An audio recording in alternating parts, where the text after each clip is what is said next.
Hello guys, welcome to Queen Max. இப்போ நம்ம 10th maths தான் பார்க்க போகிறோம். ஃபர்ஸ்ட் சாப்டரில் எக்ஸசைஸ் 1.1ல் நம்ம பார்க்க போகிறோம். First question, fine a cross b, a cross a and b cross a நம்மளை கண்டுபிடிக்க சொல்லியிருக்காங்க. ஓகேவா? இப்போ ஃபர்ஸ்ட் எடுத்துக்கலாம். a equal to 2, -2, 3 and b equal to 1, -4. இப்போ a கிராஸ் b நம்ம இதுக்கு கண்டுபிடிக்க போகிறோம். ஏவோட வேல்யூஸை ஃபர்ஸ்ட் எடுத்து எழுதிக்கலாம். கிராஸ் பியோட வேல்யூஸ் இப்போ எடுத்து எழுதிட்டோமா? இதை நம்ம கார்ட்டீசியன் ப்ராடக்ட் முறையில் எழுத போகிறோம். First set of 2, 1, 2, -4. Next -2, 1, -2, -4. Next 3, 1, 3, -4. இப்போ எழுதிட்டோமா? ஏ கிராஸ் பி இப்போ நம்ம கண்டுபிடிச்சிட்டோம். இதே போல் ஏ கிராஸ் ஏயோட வேல்யூஸ் கிராஸ் திரும்ப ஏவோட வேல்யூஸை எடுத்து எழுதிக்கலாம். 2, -2, 3 கிராஸ் 2, -2, 3 எடுத்து எழுதிக்கிட்டோமா? இப்போ அதை நம்ம கார்ட்டீசியன் ப்ராடக்ட் பண்ண போகிறோம். செட் ஆஃப் 2, 2, 2, -2 எடுத்து எழுதிட்டோமா? நெக்ஸ்ட்டு 2, 3 நெக்ஸ்ட்டு -2, 2 -2, -2 தென் -2, 3 இப்போ எடுத்து எழுதிட்டோமா? நெக்ஸ்ட்டு 3யை வச்சு இது 3ஐயும் கிளாஸ் பண்ணி எழுத போகிறோம்.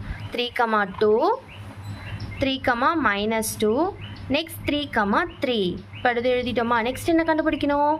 பி கிராஸ் ஏ பியோட வேல்யூஸ் எடுத்து எழுதிக்கலாம். 1, -4 ஏவோட வேல்யூஸ் 2, -2, 3. இப்போ இதுக்கு கார்ட்டீசியன் ப்ராடக்ட் 1, 2 1, -2 நெக்ஸ்ட் 1, 3 -4, -2 -4, -2 -4, 3. இப்போ மூணுத்துக்குமே நம்ம கார்ட்டீசியன் ப்ராடக்ட் கண்டுபிடிச்சி எழுதிட்டோம். ஓகேவா? அவ்வளோதாங்க. நெக்ஸ்ட்டு செகண்ட் சம் பார்க்குறோம். a equal to b equal to set of p, q கொடுத்துருக்காங்க. ஓகேவா? இப்போது a கிராஸ் b கண்டுபிடிக்கும் போது ஏக்கும் பிக்கும் ஒரே வேல்யூஸ்ன்னு நமக்கு சொல்லியிருக்காங்களா? அப்போ ஒரே செட் p, q தான் எடுத்து எழுதிக்கணும். ஏவோட வேல்யூ என்ன? p, q கிராஸ் பியோட வேல்யூவும் p, q தான். ஓகேவா? இப்போ ரெண்டுத்தையும் கார்ட்டீசியன் ப்ராடக்ட் பண்ணும்போது set of p, p, q, q, p, q, இப்போ எடுத்து எழுதிட்டோமா? இப்போ ஏக்கும் பிக்கும் ஒரே வேல்யூஸ்ங்கிறதுனால இப்போ நம்ம எப்படி ஏ கிராஸ் பி போடும்போது இந்த செட் ஆஃப் வேல்யூஸ் வந்துச்சோ அதே தான் ஏ கிராஸ் ஏ போடும்போதும் வரும். ஏன்னா ஏக்கும் பிக்கும் ஒரே வேல்யூஸ் தானே. அப்போ சேம் இது பாருங்கள்.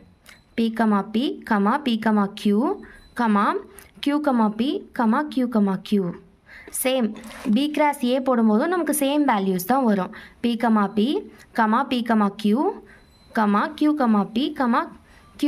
q, ஓகேவங்களா? நெக்ஸ்ட்டு தேர்ட் சம் பார்க்கலாம். சம் பாருங்கள். தேர்ட் சம் நமக்கு என்ன கொடுத்துருக்காங்கன்னா a equal to m, n கொடுத்துட்டாங்க அண்ட் b ஈக்குவல் டு பைனா என்ன? நல் செட்டுன்னு சொல்லுவோம். எம்டி செட் இல்லை நல் செட்டுன்னு சொல்லலாம். அதுக்கு தான் இப்போ கார்ட்டீசியன் ப்ராடக்ட் கண்டுபிடிக்க போகிறோம். ஏ கிராஸ் பி போட்டுட்டு ஏவோட செட் என்ன? m, n கிராஸ் பியோட செட் என்ன? நல் செட். இப்போ இது ரெண்டுக்கும் கார்ட்டீசியன் ப்ராடக்ட் பண்ணும்போது இங்கே எதுவுமே இல்லைன்னு அர்த்தம். நல் செட்டுன்னு சொல்லுவோம். அப்போது நம்ம போடுறதும் அடுத்த ஈக்குவல்ட்டு நமக்கு என்ன ஆன்சர் வரும்? எதுவுமே இல்லைன்னு தான் வரும். ஸோ நல் செட் போட்டுக்கிறோம். நெக்ஸ்ட்டு ஏ கிராஸ் ஏ கண்டுபிடிக்கும் போது ஏவோட value m, n cross m, n போட்டோமா?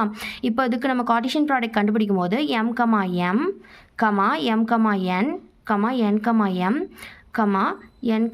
n, ஓகேவா? தென் பி கிராஸ் ஏ கண்டுபிடிக்கிறதும் அதே தான். ஃபஸ்ட்டு பி வந்து போடுவோம். கிராஸ் m, n வரும். இப்போது ரெண்டுத்துக்கும் நம்ம கார்ட்டீசியன் மல்டிப்ளிகேஷன் பண்ணும்போது நமக்கு என்ன கிடைக்கும்? நல் செட் தான் கிடைக்கும். ஓகேவா? இது புரிஞ்சுதுங்களா? 3 கொஷினுக்குமே என்ன சொன்னாங்க? வெறும் A cross B and A cross A and B cross B கண்டுபிடிக்க சொல்லியிருந்தாங்க. இப்போ நம்ம 3க்குமே கண்டுபிடிச்சிட்டோம். அவ்வளோதாங்க.